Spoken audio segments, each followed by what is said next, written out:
இந்த கத்திரிக்காய் செடி பாருங்கள், இலை ஒரு சத்தே இல்லாமல் அப்படி தூக்கணும், அப்படியே கீழே வந்துடுது. இப்போ பாருங்கள், அப்படியே விழுந்துடும். அப்படியே வளன்னு இருக்கும். இலை வந்து ஒரு ஸ்ட்ராங்காகவே இல்லாமல் இப்படி பார்த்தீங்கன்னா ஒரு மாதிரி என்னவோ சப்பாத்தி பரோட்டா மாதிரி அப்படியே ஒரு மாதிரி வளன்னு இருக்கும். ஒரு ஸ்ட்ராங்காகவே இல்லாமல் இருக்கும். இப்படி இருக்குல்ல, இப்போ சாதாரண இலைனா இப்படி தானே இருக்கணும். இலைனா அதை பாருங்கள், இலைனா இப்படி இருக்கும்ல. ஆனால் இந்த தக்காளி செடி, இந்த கத்திரிக்காய் அது மட்டும் இலை வருது, எப்படி ஆயிடுச்சு என்ன தெரியுதா? இப்படி ஆகிறதுக்கு காரணம் பார்த்தீங்கன்னா பெரும்பாலும் மண்ணில் வந்து தண்ணியோட பற்றாக்குறை.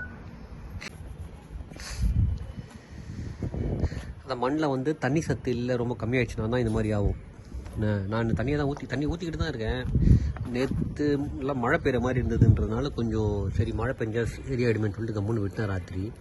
அதுக்குள்ளே அது இந்த மாதிரி ஆயிருக்கு. ஆனால் இப்போ தண்ணி ஊற்றினா சரியாக போடும். இது மாதிரி இருக்கும்போது சில நேரங்களில் நமக்கு குழப்பமாக இருக்குன்னா அதை பாருங்கள். இது வந்து நான் இந்த மீட்டர் வந்து நான் அமேசானில் வாங்கினேன். இதில் வந்து நீங்கள் நல்லா பார்த்தீங்கன்னா தண்ணி செடிக்கு தேவையான அளவுக்கு இருக்குதானோ நம்ம கண்டுபிடிச்சிடலாம். அப்புறம் வந்து மண் வந்து ஆசிடாக இருக்க மண்ணா இல்லை ஆல்கலைனாக இருக்கா மண்ணா அப்படின்றது நம்ம கண்டுபிடிச்சிடலாம். அப்புறம் மண்ணுக்கு அடியில் லைட் இருக்கா, போதுமான வெளிச்சம் அந்த மாதிரி இருக்கான்றதையும் இதில் வந்து கண்டுபிடிக்கலாம். இந்த மீட்டர் வந்து நான் கம்மி காசுக்கு தான் வாங்கினேன். நான் வேணால் எவ்வளோன்னு பார்த்து சொல்கிறேன். லிங்க் வேணுன்னா கூட கீழே நான் என்னோடய டிஸ்கிரிப்ஷனில் கொடுக்குறேன். ரொம்ப கம்மி காசு தான் இந்த மீட்ரு. ஆனால் நல்லா வேலை செய்யுது. இதுக்கு பேட்டரி கூட தேவையில்லை, சாதாரணமாக வேலை செய்யுது. இதில் வந்துட்டு ஒரு அலுமினிய கம்பி ஒன்று, அப்புறம் வந்து பித்தளை கம்பி ஒன்று கொடுத்துருக்காங்க. அதை வச்சு ஏதோ ஒரு மெத்தடில் இங்கே செட் பண்ணியிருக்காங்க. இதில் காமிக்கிறேன் பாருங்கள், தண்ணி எவ்வளோ இருக்குது இது காமிச்சிடும். இந்த இங்கே மாய்ஸ்சர்னு காமிக்குது இல்லை, தண்ணி வந்து ரொம்ப ட்ரையாக இருக்கும் சகப்பில் காமிக்கும். மாய்ஸ்சர் வந்துட்டு ஓரளவுக்கு ஓகேவாக இருக்குன்னா க்ரீனில் காமிக்கும். இல்லை ரொம்ப ஈரமாக இருக்குது அப்படின்னா ப்ளூவில் காமிக்கும்.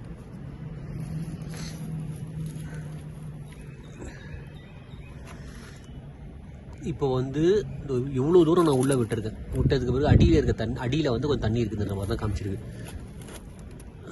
ஃபுல்லாக கடைசி வரைக்கும் விட்டுட்டேன். அப்பயும் வந்துட்டு இந்த க்ரீன் கிட்ட தான் காமிக்குது. நான் வேறு இப்போ தண்ணி ஊற்றிட்டேன். வேறு வீடியோ எடுக்கிறதுக்கு முன்னாடியே வேறு ஒரு 2 குடுவை தண்ணி ஊற்றிட்டேன். சரி அதான் இவ்வளோ தூரத்துக்கு மேலே தண்ணி இருக்கிற மாதிரி தண்ணி தான் ஊற்றுறதுனால தண்ணி அடுத்த தடவை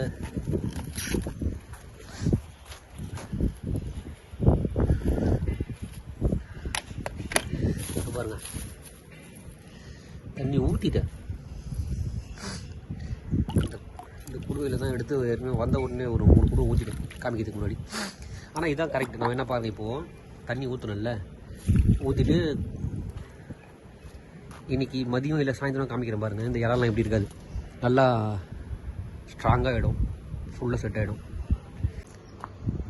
இதெல்லாம் நான் செடி வைக்கிறதுக்காக மண்கல்வை தயார் பண்ணி வச்சுருக்கேன். ஏன்னா மண்கல்வை செஞ்சு குறைஞ்சது ஒரு 15 நாள் வச்சுருந்திங்கன்னா நல்லாயிருக்கும். செடி வளரும் போது அதுக்குள்ளே அதில் இருக்கக்கூடிய நுண்ணுயிர்கள்லாம் பெருக்கமாயிடும். அதனால் நம்ம நல்லா இருக்குன்னு சொல்லிட்டு ஏற்கனவே மண்கல்வை ரெடி பண்ணி வச்சுருக்கேன். இதில் செடி இல்லாத இருக்க பைகள் எல்லாத்துலேயுமே வந்து மண்கல்வை நான் செஞ்சு தான் வச்சுருக்கேன்.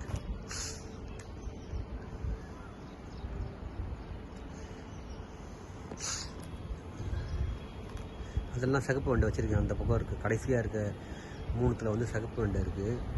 அதே மாதிரி இந்த பக்கம் இந்த ப்ளூ கலரில் ஒரு சிலிண்டர் மாதிரி தெரியுதில்ல, அதுக்கு பின்னாடி தெரியுது பாருங்கள் ஒரு பை. அதுலேருந்து 3 பையிலையும் வந்து வெண்டைக்காய் வச்சுருக்கேன். இப்போ ஏற்கனவே அந்த வீடியோ எடுத்து போட்டிருக்கேன். இதெல்லாம் பாருங்கள், தண்ணி இல்லாத மாதிரி தான் தெரியுது மேலே பார்க்க. ஆனால் நான் மீட்ரு வைக்கிறேன், தண்ணி இன்னும் ஊற்றலை. இதில் இந்த மீட்டரை பார்த்தீங்கன்னா தெரியும். இப்போ வந்து கொஞ்சம் தூரம் தான் போயிருக்கு உள்ளே, மிஞ்சி போனால் ஒரு 1 இன்ச்சு தான் போயிருக்கும். தண்ணி தேவையான அளவுக்கே இருக்குது. அதாவது அதிகமாகவே இருக்கிற மாதிரி தான், அதிகமாக இல்லை, ஓகே தான். இவ்வளோ தூரத்தில் இருந்தால் எத்தனை இன்ச் போயிருக்குது, மிஞ்சி போனதை பாருங்கள். மிஞ்சி போனால் ஒரு 1.5 இன்ச்சில் வந்து போதுமான வரைக்கும் செடிக்கு தேவையான போதுமான சத்து தண்ணியில் இருக்குது. நம்ம இது தெரியாமல் கொள்ளாமல் நிறைய தண்ணி ஊற்றினாலும் வேறு அழுகல் வருது, இந்த மாதிரி பிரச்சனைலாம் வந்துடுதா. இப்போ இவ்வளோ தூரம் விட்டுருக்கேன், ஃபுல்லாக தண்ணி வந்து ஹையில் இருக்குது.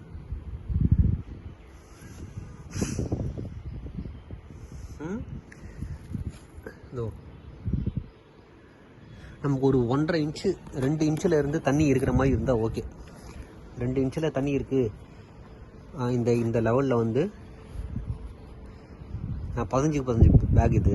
இந்த லெவலில் வந்து க்ரீன் இருக்கா 4, 5, 6, 7 லெவல் காமிக்குதா. இதில் வந்து உங்களுக்கு ஒரு 1 இன்ச்சு 1.5 இன்ச்சில் வந்து இந்த 4, 5, 6, 7க்குள்ளே தண்ணியோட லெவல் இருந்ததுனாலே போதும், செடி வந்து நல்லா ஆரோக்கியமாக வளரும். வணக்கம் நண்பர்களே. நேற்று சொல்லியிருந்தேன்ல, இந்த மாதிரி தண்ணி பற்றாக்குறையால் இலைங்கள்லாம் அப்படி துவண்டு ஒரு மாதிரி நல்லா மெத்துன்னு சப்பாத்தி பரோட்டா மாதிரிலாம் ஆயிடுச்சு இல்லை. நேற்று தண்ணி ஊற்றுறது பிறகு சொன்னல, அப்புறமா சரியாக போயிடும், நான் எடுத்து காமிக்கிறேன்னு. அப்புறம் நான் சாயந்தரம் எடுக்கலான்னு பார்த்தா மழை பெய்ய ஆரம்பிச்சிடுச்சு, அதனால் எடுக்க முடியல. இது பாருங்கள், இப்போ செடி எப்படி தெரியுதா.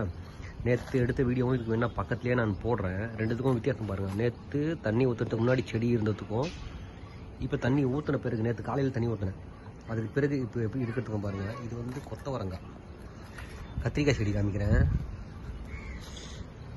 கத்திரிக்காய் தெரியுதா. நேற்று இலை எப்படி இருந்தது இந்த பாருங்கள். இப்போ பாருங்கள், அப்படியே ஒரு மாதிரி வளன்னு இருந்தது இல்லை, இப்போது எப்படி இருக்குது பாருங்கள். அந்த மாதிரி இலை தண்ணி இல்லாமல் கொஞ்சம் மெத்துன்னு அப்படி வளன்னு ஆயிடுச்சுன்னா, நீங்கள் முதல்ல பார்த்து தண்ணி ஊற்றிட்டீங்கன்னா அது திரும்பவும் நல்லா வந்துடும் செடி. ஒரு 2-3 மணி நேரம் கேப்லலாம் மீண்டும் நல்லா வந்துடும். நீங்கள் அப்படியே தொடர்ச்சி அதுக்கப்புறமா வந்து ஒரு 2 நாள் 3 நாள் நீங்கள் கவனிக்காமல் விட்டுட்டீங்க அப்படின்னா, அதுக்கப்புறம் செடி பட்டு போயிடும். பட்டு போனதுக்கு பிறகு நம்மளால் அதை காப்பாற்ற முடியாது. முதல்ல பார்த்துட்டோம் அப்படின்னா நம்மளால் தண்ணியை ஊற்றி ஈஸியாக அதை சரி பண்ணலாம். இப்போ சரியாயிடுச்சு இல்லை, நான் எப்படி இருக்கு பாருங்கள். ஆனால் இந்த செடி வந்து நான் தை பட்டத்தில் வச்சது, ஓரளவுக்கு தான் காய் காய்ச்சிது. ஓரளவுக்கு நான் வச்ச செடிகளே இந்த கத்திரி மரம் ஓரளவுக்கு காய் காய்ச்சிது, இன்னமும் இருக்குது. சரி, சும்மா கொஞ்சம் நாளைக்கு இருக்கட்டும்னு சொல்லிட்டு வச்சுருக்கேன். கொஞ்சம் பூ 2-3 கத்திரிக்காய் வேறு இருக்குது, அதனால் விட்டுருக்கேன். பார்ப்போம்.